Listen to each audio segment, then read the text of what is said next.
Ending the Limbo in Europe, which is an event under the framework of the project EU Impact.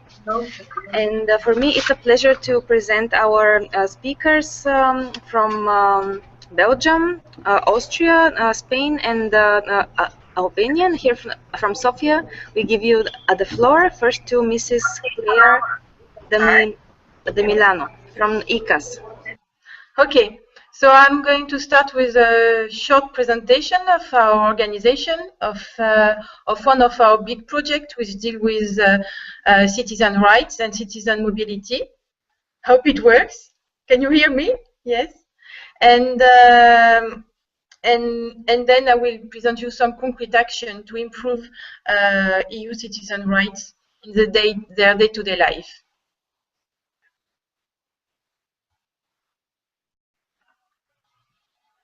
Okay.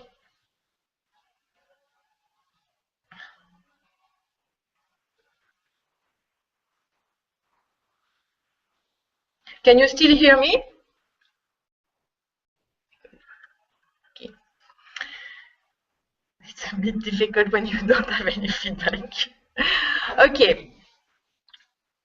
So I'm going to present you ICAS. ICAS is a Belgium organization based in Brussels with a pan-European membership and 22 years of experience. We provide services to NGOs and also directly to European citizens to enforce their rights and their civic participation in the EU decision-making process. We have a lot of experience in helping EU citizens to exercise their right of free movement and a real in-depth knowledge of the practical problem associated with the implementation of EU law. I'm going to present you one of our most important projects named Your Europe Advice Service. I'm managing it. So it's European Commission services which provide advice to European citizens in their own languages. Any EU citizens can ask questions about their EU rights in their own language, and they will receive a reply in their mother tongue within 3 days. We reply more or less to 2,000 questions per month. The question can be submitted online, either by phone or by email, and the citizen can receive a reply by email or by phone. You can access to this service to the Your Europe website, which is a Commission website where you can get information on your EU rights, or you can get access to it directly through a web form, and you see the link. What we can learn, what is interesting with these services, we provide help to EU citizens online. We give them advice which can help them to improve their situation. But we also learn a lot of, we also get a lot of information from these questions. So we have a very good idea of who is the European citizen and who is the mobile citizen inside the EU. So what we can see is that now we are receiving questions from any EU member states, and also from Iceland and Norway and from Switzerland. Most of the citizens who are contacted our services are between 25 and 44, and most of but with our experience, it is changing. Before, the employed citizens was represented more than 50% of the question, and now it is changing. We are getting more and more questions from students, from pensioners, from self-employed, and we have some people that are difficult to classify because they are neither student, neither employed, neither self-employed. They are just non-active people. They have sometimes just finished one activity and will start later another one, but for the moment they have no classification. And we get more and more questions from this type of citizen. We replied, so Europe advice on EU rights and on the implementation of EU law in all member states. We receive a lot of simple requests, but we are getting more and more questions which are really complicated. Because 10 years ago, most of the questions were just simple requests of information, but now people receive better information. They can find a lot of things on internet, so they request a really deep analysis of their situation, and their questions show more problem with the implementation of their EU rights than just a problem of access to information.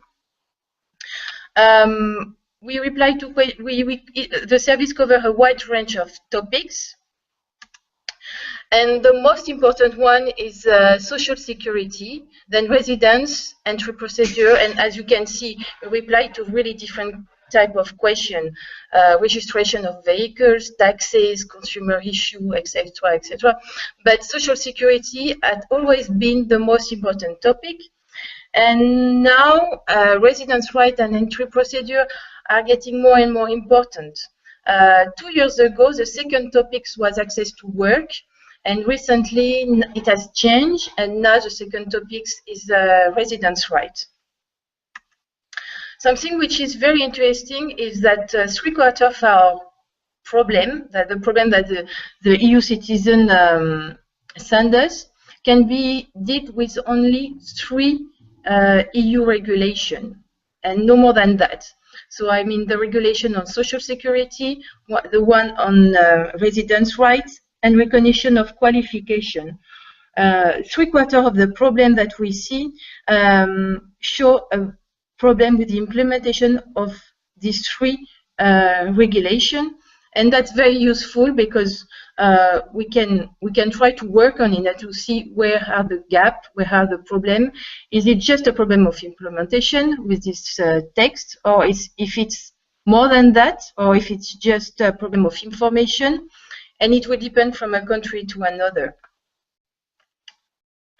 So, of course, we get a lot of information from all these questions, and we try to use it to improve the situation of the citizen on the ground. First, we try to participate in the legislative process. One very good example is recently we have just learned that the European Commission is going to adopt a labor mobility package by the end of the year. And the aim of this, it will be to ensure that benefits of labor mobility are maximized while its unwanted consequences will be minimized. And one of the part of this package, it will be a possible revision of the regulation on social security. And we really want to be part of it, and we are working on a position paper on it, and we will bring some position. We will try to participate to the debate and give some direct feedback to the Commission. I would like to add that on all the questions we receive every day, every 3 months, we published a report that we sent to the Commission on the most important cases and the most interesting one. And we hope that they use it also to work and to launch some infringement procedure. What we also do, we try to launch some advocacy action, and one of our most recent projects is EU migrants and healthcare in the UK, passing by the legal limbo. It is a very specific issue with UK. It's about non-active citizens who are coming in UK. They are not covered by their national healthcare, and they are covered by the UK healthcare.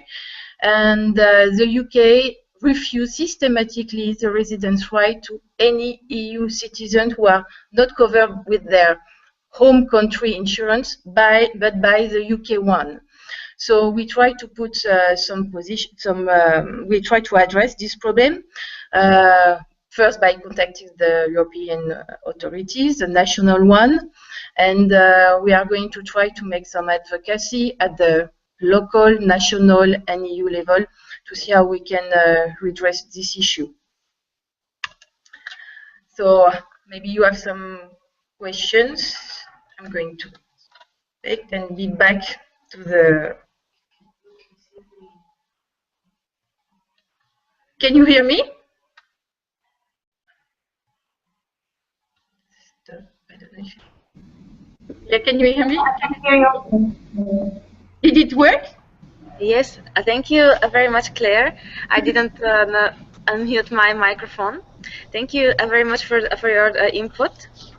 So now let's give the floor to Blerina from Partners Albania, so she can continue with her presentation. Thank you, Bistra. Thank you, dear colleagues. Thank you to the audience for your attention. It is a pleasure to be back together in the same virtual platform of discussing amongst citizens, representatives of NGOs, for going further with the citizen impact now, not just debating issues that relate to citizens across Europe. I'm Blerina from Partners Albania Center for Change and Conflict Management. I haven't got any presentation of our organization due to the fact that we were partners and we'll continue to be, and we'll share a lot of our information in the further events coming. The topic of today is very specific, and by being very specific for Albanian, first to the fact that Albania is not a member of the EU, but we're just a candidate state. But secondly, to the fact that my organization, though works a lot on regional cooperation programs, is not basically focused or entitled to discuss about integration, EU integration issues. And for this reason, I have the pleasure and the honor to be today at European Movement Albania offices. Here I am with Gledis Cipali, which is the executive director of EMA, also an expert on the EU issues in Albania. So I would give the floor to Mr. Cipali to present our specific approach to the topic of this debate. Thank you to all, and now the floor is to Gledis Cipali. Hello. Thank you. It's a pleasure for me to be part of this debate. The topic it's very interesting, and because of two dimensions. First, as Albania is aspiring to join the EU, and we have been dealing with the issues of mobility and the benefits that EU could bring to Albanian citizens. So we try to communicate with different stakeholders in Albania and to see that there are a lot of and to explain that there are a lot of opportunities when Albania will become a EU member state, but also there are certain challenges that we should be aware of, and the second issue is that more than 1/3 of Albanian population currently lives in EU member countries, and a big part of these people also have citizenship in countries like Italy, Greece, or Germany, and so they are entitled to these benefits. And we in our work in the organizations we try to also to make this link, to bring experiences from Albanians who live and work in EU countries, and by this way to affect the speed of reforms in Albania by bringing these positive examples in our country. So regarding the first dimension, the piece of reforms in Albania, we have been trying to explain to our stakeholders and counterparts the need to inform the people on the rights and the benefits that they have when they travel to EU countries. Currently, there are a lot of issues we need to address, like, for example, you might have been aware of the issue of asylum seekers, or let's say false asylum seekers, coming from countries from Western Balkans and also from Albania, especially in the recent months. And we have been trying to work with not only with authorities but also with the interest groups to explain how EU works on these issues.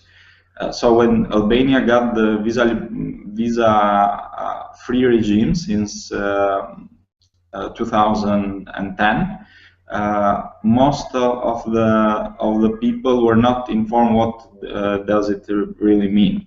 So we had to explain that we are not joining the Schengen countries, but we have the visa waiver means that Albanians can travel for a maximum of 90 days within 6 months, and for different reasons like touristing, sport activities, trainings, exchange activities, etc., but not for working.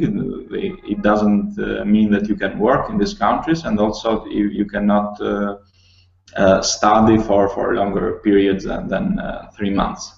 For this, you will need a visa. And we have tried, and also authorities have started informative campaigns during that time, but after 1 or 2 years it stopped. And now we have seen that a lot of people do not really understand that this requirement. So we have seen an increase number of Albanians when they travel to these countries and they want to start a work.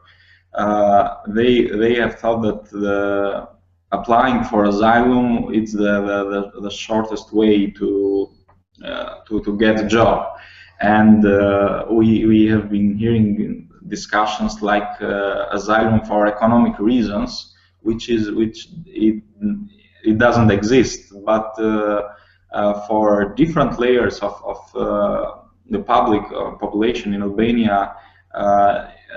Of course, they are not informed. They do not really look into the details.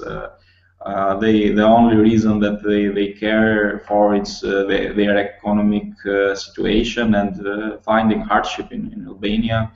They try to use this shortcut, which in reality it doesn't work. They get only some months of coverage in these countries, and most importantly, it endangers the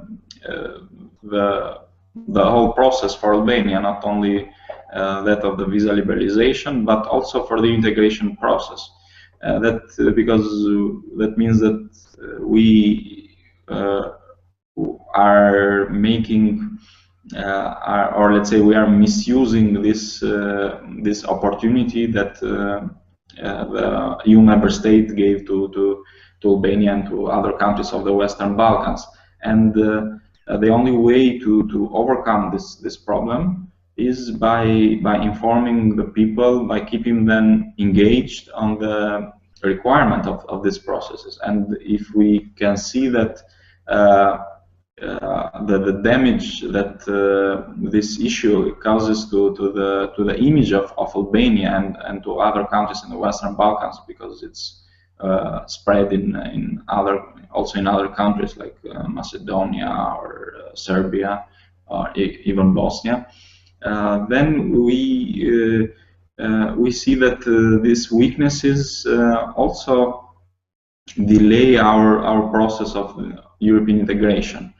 And by explaining this process, we also try to explain the bigger picture, that of the European integration process and the reforms that Albania should carry out, and also to give them the message that this process is very important to keep the people engaged. So it's true that for most part of it, it's elitist project, because it's managed or negotiated, let's say, by the highest levels of the public administration and politics. But if other interest groups, the public opinion, it's not engaged in this process, then it brings a lot of risks during this process and even after it. So we are also trying to explain to the Albanian people that the target is not only joining EU, but the target is to implement these standards in Albania, and the fight against negative phenomena doesn't stop when you join EU. It continues even after that, and then the need to know these challenges, but also the opportunities that come, is the most important part of the process, I think. Regarding the second element, I mentioned that a lot of Albanians already live in EU member states. There's also a lot of work to do even with this target groups, because many of them still are not informed of the rights that they have within these countries, and we. Of course, it's difficult for us to work with these target groups, but we try to increase the public debate in Albania about EU issues, seen also from the perspective of EU member states, and making the connection, of course, with Albanians living there, because it's easier for people here to associate these issues if they have relatives or people they know in these countries, and they have contacts and experiences. And but also it's important that the experiences of new member states to be explained or to be shared with the countries which are aspiring to join EU. Because we see that in many of issues or problems that we have had in Albania, sometimes although we have experts coming from all over Europe, sometimes it's difficult for experts coming from old member states to realize or to really know the context and why such issues are a problem. While it's much easier with EU member states, because they have grown through this process, so that they were not since in the beginning, or they didn't shape this project of the EU since the beginning, and the effort to join EU at a certain stage of its development, it's difficult for not only for the public administration and interest groups, but also for the people to understand. That's why I think it's a very fruitful to have EU member states with recent experiences in the last 10 years to explain the problems that not only that they had during the accession period, but also right after that. You are part of the EU, and you know that you have a lot of responsibilities to share with other member states, and we need to do more in Albania and the Balkans, I think, to explain these shared responsibilities, and not to see Europe as a target. When we join, everything will be resolved, but more to educate people and institutions that the responsibilities increase while joining EU, and especially after being member of EU. I will take an example. Just recently, it is being discussed the idea of sharing the burden of migrants coming from conflicted areas in the Middle East or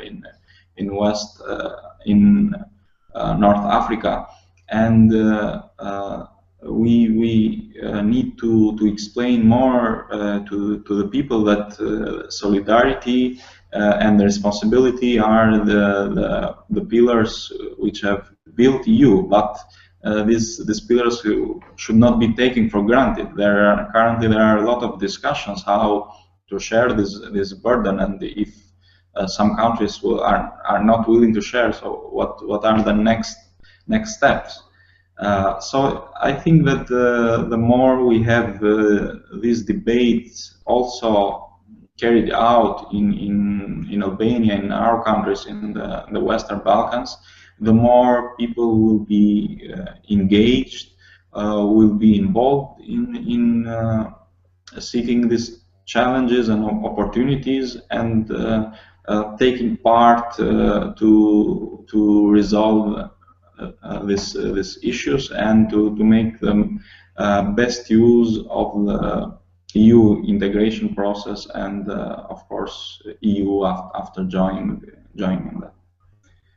Thank you. That was the issues I wanted to discuss, and I will thank you again for the opportunity.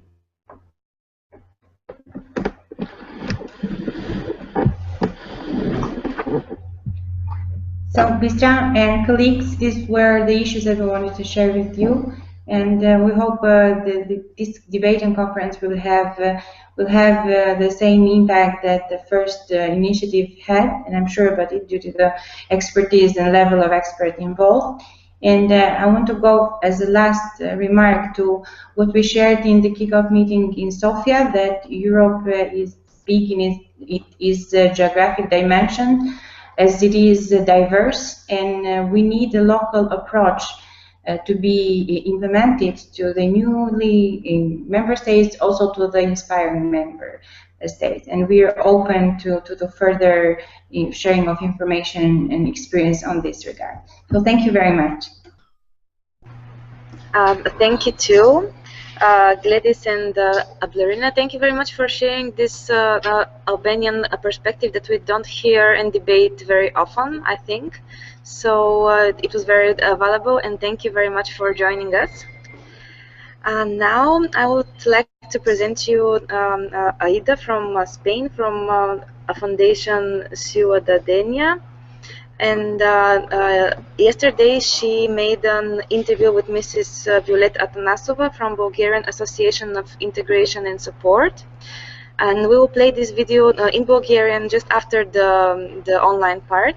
But now I would like to give the floor to Aida to just present Mrs. Atanasova in a few words. Good morning, dobro jutro. Can you hear me? Yeah, here is Aida from Fundación Ciudadanía in Spain. And as Bistra said, in the next video we'll see how Spain is ending the legal limbo of the EU citizens residing in other EU countries through an interview that we did yesterday with Ms. Atanasova, the president of the Bulgarian Association of Integration and Health.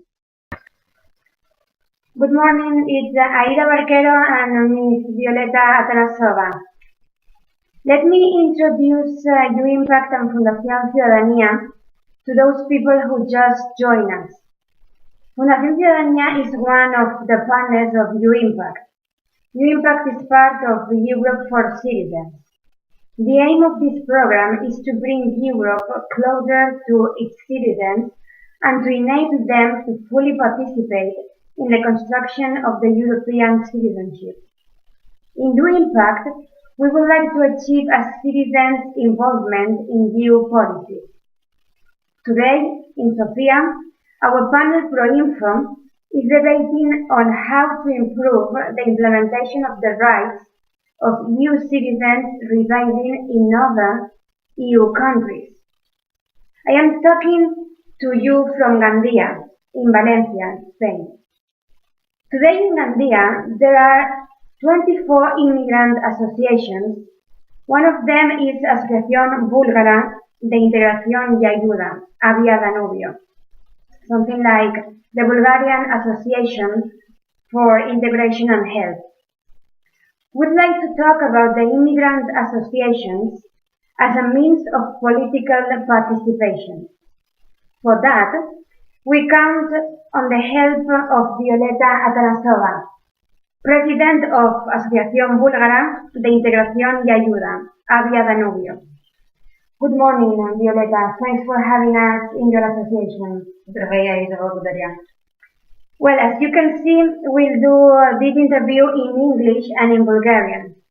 Our Bulgarian partner, Proinfo, will translate the Bulgarian part into English before uploading it in the U-Impact website. Violeta, how long have you lived here in Spain? В Испания живея от 16 години. 16 years. And when did you become involved in this association? Асоциацията е създадена преди една година, тъй като нуждата за подпомагане на българските граждани, които живеем в Гандия и сме над 3000, от следните години доста разрасна. И от асоциацията решихме да помогнем и да се вземем с тази дейност. Предоставяме се възможност да обслужим максимален брой нуждаещи се, благодарение на това, че се намираме в един офис в Центъра за съжителство Емануел Борсето се казва в Гандия. Сферата на подпомагане е доста широка. От административни услуги, насочване към компетентните органи, придружаване на нуждаещите се, правни консултации, дори организираме кръжоци за усъвършенстване на испански език и по този начин нашите граждани придобиват по-голяма свобода при общуване. And how is the City Council helping you with that important task? От страна на кметството в Гандия, заедно с социалната подкрепа и помощ, която те ни оказват за интеграция, ни се предоставя именно този опит, от който днес реализираме нашата връзка. И за да може асоциацията да бъде заедно с други подобни асоциации, извършващи подобна дейност, да сме в едно место, където гражданите могат да дойдат, да ни потърсят, да знаят къде могат да ни намерят, просто да имаме постоянно място. Така се работи по-пълноценно и по-ефективно. Както казах, опитът се намира в Център за съжителство и интеграция на университета на Испански, поради конвенция на университета. Тук също се помещават офисите на руската, на румънската, заедно българската асоциация и също асоциация Мидраши, която е приютила, да кажем, няколко сходни асоциации в една. Центърът за съжителство е място, където чужденците знаят, че могат да намерят не само правни и административни съвети, също така се организират различни развлекателни дейности с цел опознаване на всяка една от асоциациите, тяхната култура, приобщаване към живота, да кажем, в Испания и испанците също да опознаят нашата култура и откъде ние идваме. Правят се, например, дни на отворените врати, седмица на съжителството.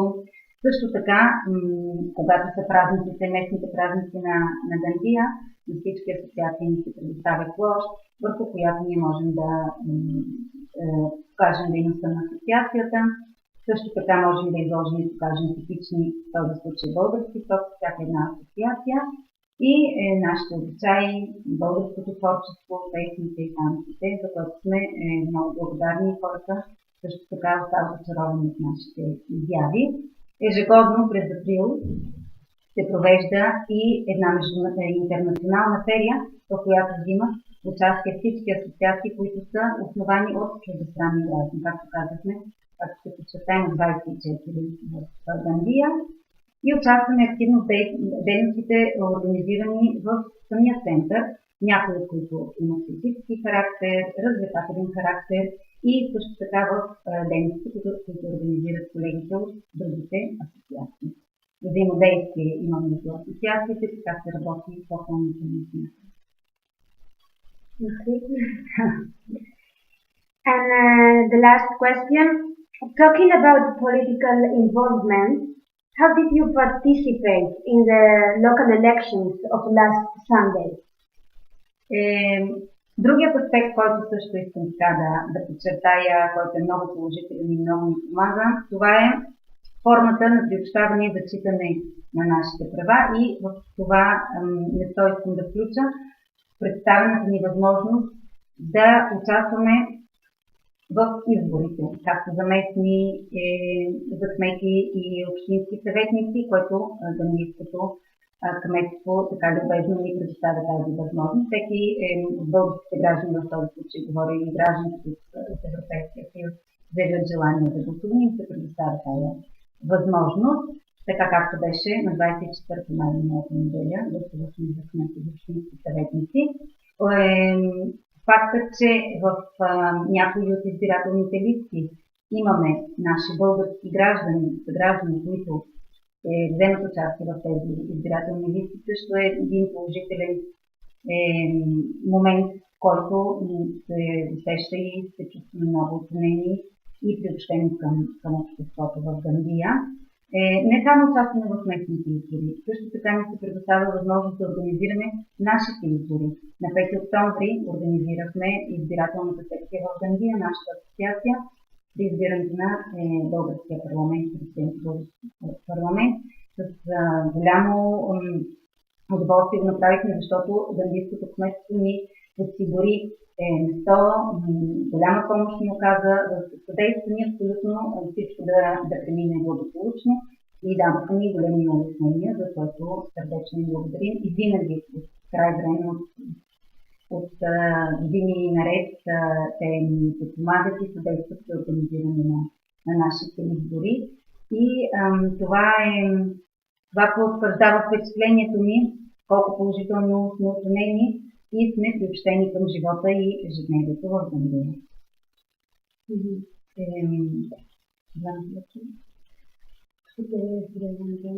Също така Гандийското кметство предоставя на българското училище, имаме колеги, които са основали българско училището в Гандия, работи вече от няколко години назад и Гандийското правителство, Гандийското кметство, винаги са били любезно настроени, винаги сме се помагали от ни сграда, подкрепят ни в нашите изяви и отзивите са много добри.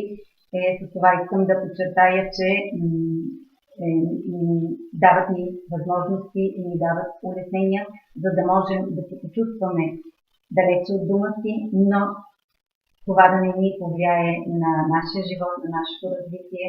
Важно е нашите деца, които много от тях са родени тук в Испания, в Гандия.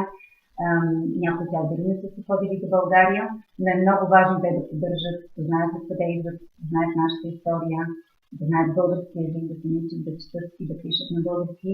И това от страна на Гандийското кметство, на Гандия, на цялата общност в Гандия, да ни предоставят тази възможност, да не загубим това, което сме ние като нация, нас ни радва, ни топли и ни потвърждава факта, че не само, че не се чувстваме чужди, но че сме много, много, много близки с тях и сме част от гражданското население в Гандия. Равноправни може да се каже. The thing is that Ms. Atanasova just told us great actions that in Gambia, and thanks to her association, there are a lot of citizen participation tools, and you will see this transcription in English in the EU Impact website. Thank you very much, Ms. Atanasova, for your participation in this project. That helps us to see that we're ending somehow with the limbo that our colleagues in Sofia are debating today. Well, good luck with the rest of your policy debate, and see you the whole debate in EU Impact website. Bye. Merci. Hello, I kindly greet everyone in the room. My name is Ivanova, and I'm a Bulgarian student at the University of Vienna in Austria. I'm really glad to participate in today's discussion on the topic of rights of Bulgarian citizens residing in another foreign country of the European Union. I find the topic extremely interesting and important, considering the fact that more and more high school graduates in Bulgaria decide to use the opportunities of free movement and gain education somewhere abroad. For the last 3 years I live in Vienna, and throughout I managed to gather some valuable experience. I must say that once thinking on the topic of rights of citizens, this is always closely linked to the topic of responsibilities of those citizens. And in that context, on my opinion, the Bulgarian school system is to some extent inefficient in the use for preparation of its students for the life they face afterwards, especially in a foreign country. Unlike the Austrian school system, where there, for example, important courses about financial management and how the whole administrative and institutional state system functions, in Bulgaria this is something unknown to students still in school.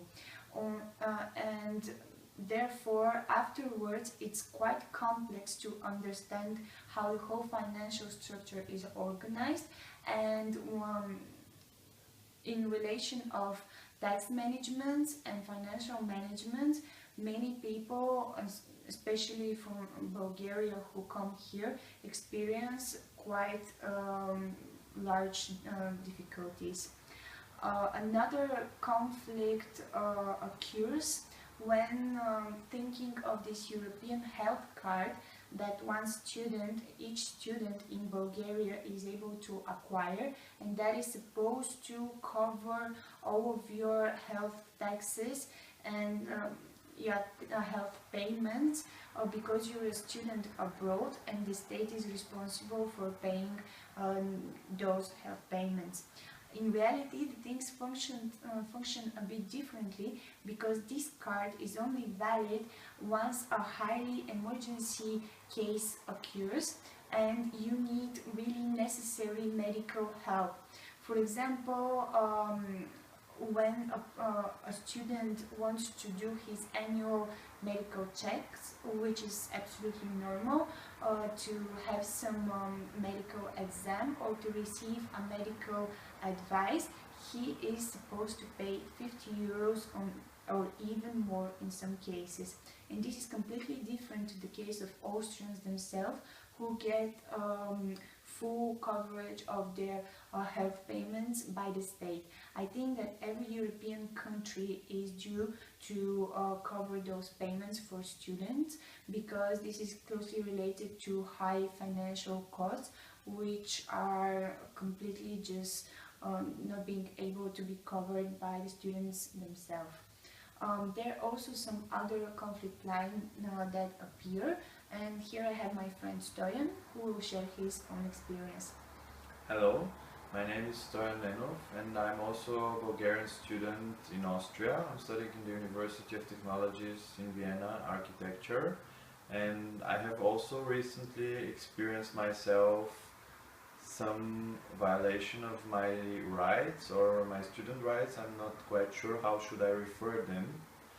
First of all, I would like to mention how good and well developed the public transportation system here in Vienna is, and that every other country can benefit from its ideas and inspirations how to develop and make better its own systems.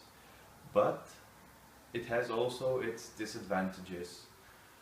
I had the following experience. A couple of months ago I was traveling with the subway when there was a sudden check of the tickets of all the passengers, and unfortunately I have forgotten my monthly card, my monthly ticket at home, and I couldn't show it. I became a penalty of 103 euro saying that if I go to the office later on and show my ticket, this penalty would not be valid anymore. Couple of days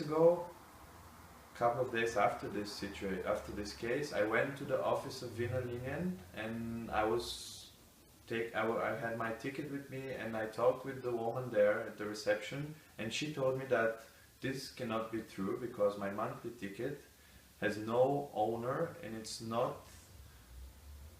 it doesn't say who bought the ticket and whose property it is, and thus I couldn't prove that this was my ticket, and I had a fair ticket for traveling with the public transportation system. Though the ticket was bought from me from my bank card, and it could be really easily checked afterwards who bought the ticket, who paid for it, and who is actually the owner of it. Unfortunately, this was not the case because they just refused checking this and said to me that I just have to pay the penalty, which I obviously couldn't afford at that time. I refused paying the penalty and I went home, and what happened afterwards is I started receiving letters saying to me that my penalty is just growing and it will keep growing until I pay it. It reached the amount of 360 euros or so, and I still refused paying it, and then I received a letter saying that they are sending an independent judge to my home for checking my personal belongings and deciding which one of them is worth enough the penalty and which one should be taken away from me instead of the penalty.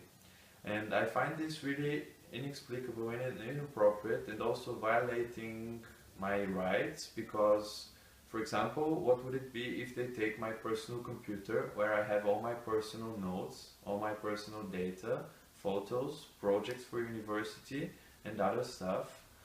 And this is a violation because it's also stealing my intellectual data on my computer.